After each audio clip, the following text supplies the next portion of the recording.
What is it about mountain biking that keeps us coming back for more? Is it the rush of navigating those rugged trails, the connection with nature, or is it the sense of freedom on two wheels? Welcome to Trail Nutz, a podcast about mountain biking that digs into real stories from real riders about real trails.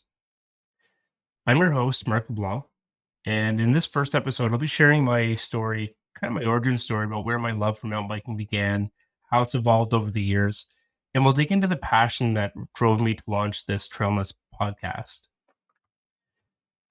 So, thinking back to how I got started, um, I grew up in Atlantic Canada, and it was probably somewhere around the mid 1990s, late 1980s. I certainly didn't have a mountain bike per se, but I had a bike that I would drive on trails. Whether or not those bikes had any business being on trails is a story of much debate. I don't remember all of my bikes, but I kind of remember when it started. And I remember a yellow bike that my parents got me and my brother. Me and my brother have birthdays very close, about 10 days apart in July. And we had the same bike. And it was this yellow bike from Sears. And I remember it had this goofy white plastic disc over the spokes. And it was probably like a 12-speed bike. And it was a fat tire bike. I don't know that it was a mountain bike.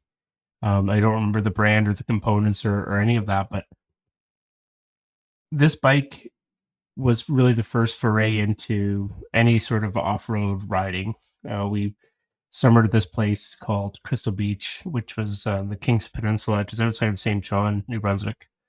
And the trails that we would ride these on were more dirt roads. They were farm fields. They were, I don't even know what they were. Maybe they were old, like game trails, I guess. But really, the trail was at the top of this dirt road down a old farm field, just bomb as fast as you could go. And we rode those bikes into the dirt. And, I knew right then, probably somewhere around the age 9, 10, 11 ish, that this was a ton of fun. And when that bike was done, I needed a new bike. And I knew a little bit more about mountain bikes at that point. I knew that's what I wanted. And we went into a store in St. John, New Brunswick. And if you're from the area, everyone has a story, probably being in here. But there's this place called Alternatives. And it certainly doesn't present as a bike shop. You go in and there's like barbecues and there's like fans and air conditioners and stuff at the front. But down the back, there were a couple of rows of bikes. And I don't know what year this was. This was early to mid 90s. And I laid eyes on a bike by Giant called an Acapulco. Very entry level at best, rigid hardtail.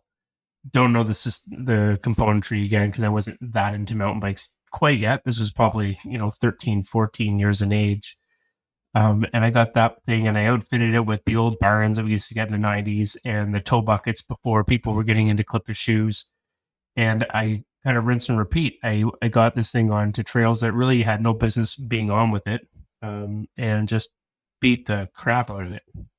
I remember having to learn how to wrench on my own bike, changing ball bearings, the cage bearings, and wheel sets probably once every 2 weeks. I learned how to take the bottom bracket apart to do the same thing. Just very hard on that bike. And that probably only lasted about a season and a half before I kind of accepted that it was time to call it a day. So now by this point, I had subscriptions to magazines like Bicycling, like Mountain Bike Magazine, getting more towards mid 1990s at this point. And brands that were big back then that I remember being very partial to two in particular. One was Gary Fisher. They were all the rage back then. I remember they had one called the Gary Fisher Joshua. It was this Y-frame thing, yellow and red in color, had front suspension, rear suspension as well. And I think that back then, Gary Fisher always had the twist, the old SRAM twist shifts, which seemed cool to me. I didn't have an opinion at that point. The other brand that stood out to me a lot was GT. You saw them everywhere. I think it was, they were called STS, the carbon frames, dual suspension, and they just looked so hot as far of a bike. And so I was in the market for a bike, and I found another bike shop in St. John. This was an actual bike shop um, called Bike Works. And they were down on Water Street. And I wandered in. There was a little closet, basically, of a shop.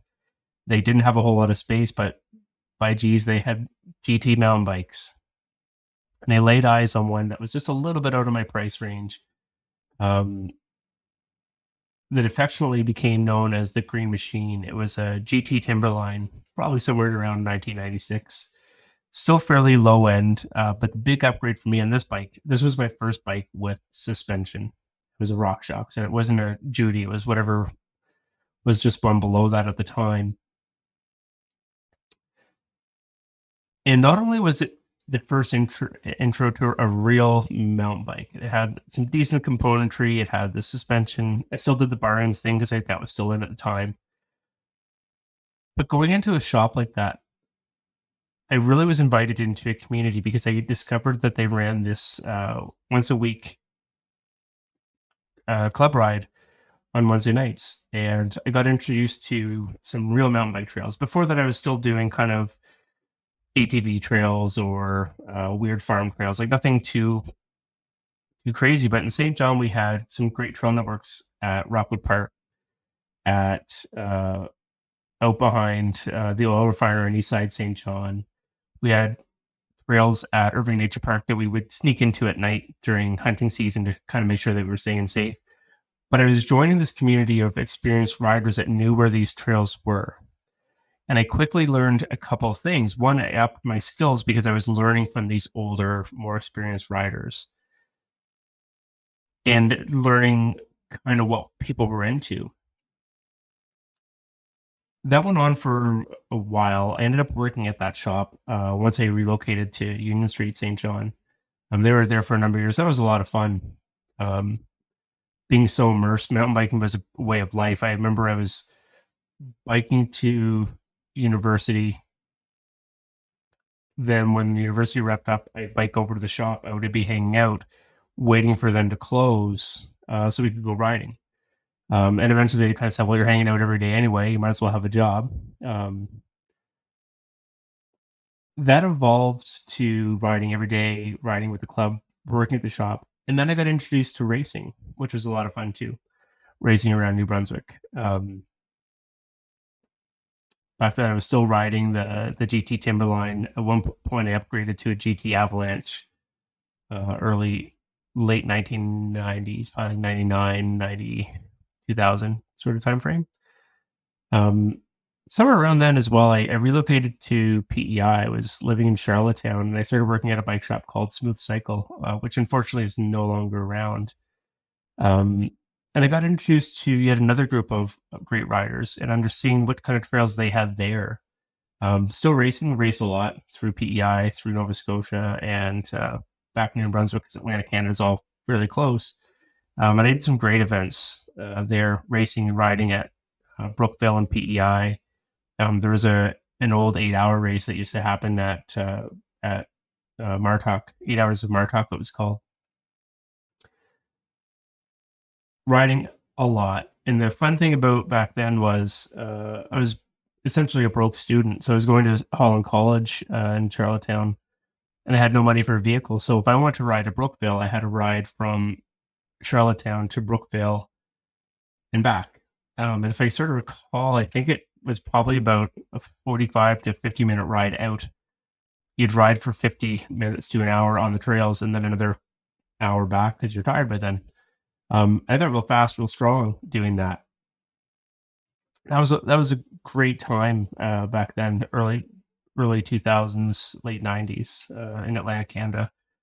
A lot of rooty, rocky, slippery trails. Most of Atlantic Canada is on a big rock, so it's a lot. Anytime it rains, it's just a mess. We have a lot of trees in there. It's rooty and slippery, and you learn real quick how to get good balance, good control. But it really makes you a better rider once you experience that. So then, somewhere around 2003, I think it was, as it does, time catches up with you. And you realize it's time to start thinking about growing up. as much as you want to spend every day of your life riding bikes, that's not real. So I relocated to Ontario. Was uh, very into tech, and I had visions of working at BlackBerry back when they were kind of the cool smartphones on the block. And I thought my chances of going to school here and getting hired there were better than if I stayed home in Atlantic Canada. So I moved to Waterloo, Ontario. And although I was still riding, what ends up happening, which is a pretty common story, you're caught up in school, you're caught up in work, you're caught up in starting your family, starting a relationship. You have kids. All of a sudden, that every day riding became maybe once a week or maybe a couple times a month.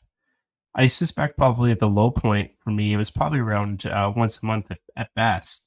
In the throes of young parenthood with three young kids, it was hard. My wife was a nurse. It was hard to find and make the time. Still rode. Discovered some great events in southwestern Ontario. There's the 24-hour summer solstice event, which we'll have someone there on to speak about that as a guest on the podcast. It was about 2 or 3 years ago when my youngest child, started to really show an interest in mountain biking. And I don't know what he had. He had, again, a bike that no business being on any mountain bike trails. Said he wanted to take it out. Hardtail, rigid, maybe about 6 or 7 speeds. And it was a friction shifter. There's not even index shifting on it. And I took him to a trail. At this point, we're living in Owen Sound. I took him to the mountain bike adventure park just north of Wyerton. And it's a hard trail. And then we stuck to the easy stuff. And he just thought it was great. He thought it was the best thing he'd ever done. And so the next year, we upgraded his bike to something called the Hutch. At this point, myself, I was riding in Norco. The name escapes me at the moment, but it's a dual suspension. I've ridden dual suspensions for a long time.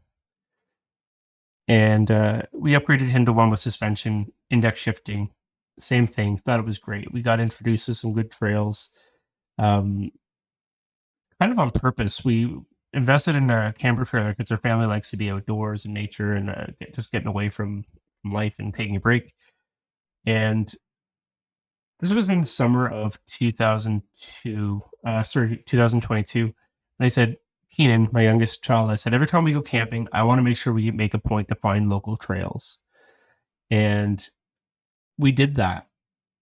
And it has lent us a great opportunity in the trails we've discovered. Our favorite to date, because they have a lot of jumps, is the trails of Woodstock called the Pines in Woodstock, Ontario. I suspect the main reason that Keenan loves them the most is because they've got a little beginner jump line that is a lot of fun. I'm hoping I can get someone from the Woodstock Cycling Club on to talk about that. And then it really came to a head this summer. We did a family vacation to the East Coast to visit my parents, and I knew I wanted to hit a number of trails on the way. So I got the opportunity to take my child with me. We rode at Rockwood Park where I learned to ride. I took him over to PEI. We rode at Brookvale, again, where I spent a lot of time riding there. We had a bonus trail ride at a trail called McIntosh Trail in Halifax, affectionately known, I believe, as Fight Trail. And then we hit a final one in Mount Athabasca in Quebec and Victoriaville. And we were riding all these trails, and it kind of dawned on me that we were experiencing different types of trails, different types of riding. We were encountering different riding communities. And I thought, there's a story to tell here. And it was really, this is where the idea of Trail Nutz came from. Having mountain biking being part of my life for so long, feeling so strongly about it, feeling so strongly about local bike shops and the importance that they play in building these communities, building these trails, having access to people that run great events year over year over year, making sure they're bringing a great experience to bring riders together and really celebrate what mountain biking is all about. And I thought it'd be great to launch this podcast to kind of explore that. I want to hear what people have to say. What's driving them to keep their shops open for so long? What are some of the wins that people have seen, or those great moments that they really cherish when they're running these events? Why are they doing it year after year? It's not an easy task to run uh, any kind of event. When you kind of mix mountain biking into it, where you have to deal with getting access to a trail, making sure you're covered on insurance, and there's a lot to it. And these people that are doing it year after year after year. And it's not just about the folks that are out there racing. It's not just about the folks that are out there um, hucking themselves off a 20-foot drops. I'd love to talk to you if you do that. I'm not doing that. I just want to talk to people that love to ride and are really inspired by the journey to do so. So in a nutshell, that's kind of me, my past 30 years of riding. Today, I'm riding a Trek, which is back in my over my right shoulder here, a Trek Fuel. I spent early 2000s. I was also riding a Fuel with the old race colors, the black, blue, and red. Um, and I loved that bike, and I wanted to replace it. So a couple of years ago, I got a new Fuel, and I'm amazed by the new tech, like the dropper post, like the um, actually on my gravel bike that I got this past summer, the electronic shifting. I was a huge skeptic that a Bluetooth shifter would be anything but a complete disaster, and it is just mind blowing. So I'll hopefully explore types of bikes people are riding, the types of trails they're riding, the events they're riding. You'll find us on Spotify, on Apple, on YouTube. You can follow our social media on Facebook, on Instagram, and on Twitter. And stay tuned. We're going to have lots of great episodes coming out, dropping soon. Thank you so much for listening. Please follow us, give us a like, subscribe. If you've got ideas on like what you'd like to hear us talk about on this podcast, reach out, let me know, and we'll get it set up. Thank you so much. Again, my name is Marc, the host of Trail Nutz, and thanks for listening.